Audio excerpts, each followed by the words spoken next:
going on with the market. We'll talk more about this, but first up, let me talk you through the top story of the day, which is clearly the power space.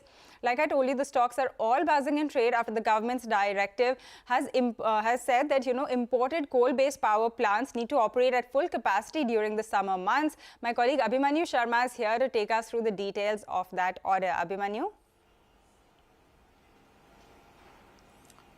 Well, on a request by various states, the union government, the Power Ministry has invoked Section 11 of the Electricity Act. Now, that is an emergency provision which has been invoked. It was invoked last year too, and that essentially mandates that all imported coal-based plants, power plants, will have to function at full capacity. And this order particularly covers 15 imported coal-based power plants. The variable cost in this case is to be fixed by the government, as the government order clearly mentions that various power purchase agreements do not factor in the high cost of imported coal. Hence, in order to ensure that the business worthiness of the imported coal-based power plants continues to remain, a committee which has been set up by the union government, comprising of representatives from the Power Ministry, the CERC, and various other government institutions, will fix the variable cost on a regular basis.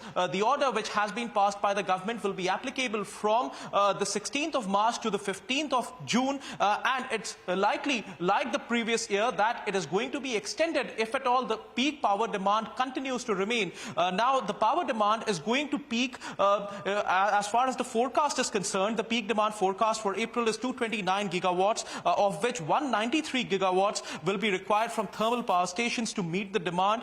And the government, earlier, the CERC had approved new market segment for expensive power on exchanges. So clearly, the government has clearly laid out a roadmap to ensure that the imported coal-based power plants are able to function at their full capacity, as well as give power without taking much losses. It remains to be seen what further action will be initiated from the government side and what more recommendations will be given by states to avert a situation like the previous year, when there was a shortage being claimed by states in April at the peak of power demand, whereas the union government had maintained that the states had not taken ample coal despite being provided the ample supply.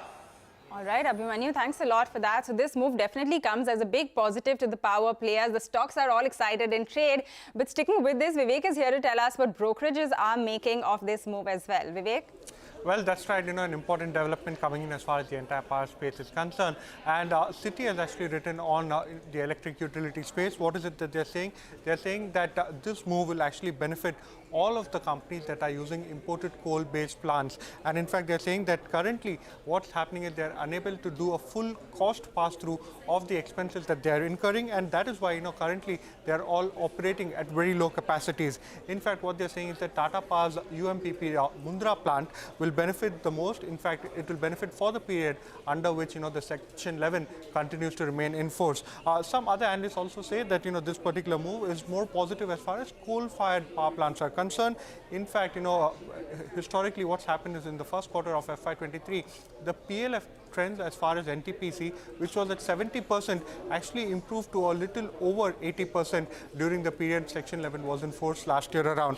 Merchant power merchant power rates are also likely to improve, and this is again seen as positive as far as the entire power space, including the power exchange IEX, is concerned. All right, Vivek, thanks a lot for putting all of that into perspective for us and taking us through the kind of positive that this could be for the power companies. But with that, let's move on and talk about a stock which is not doing so well today. That's Minda Corp. It's under pressure, almost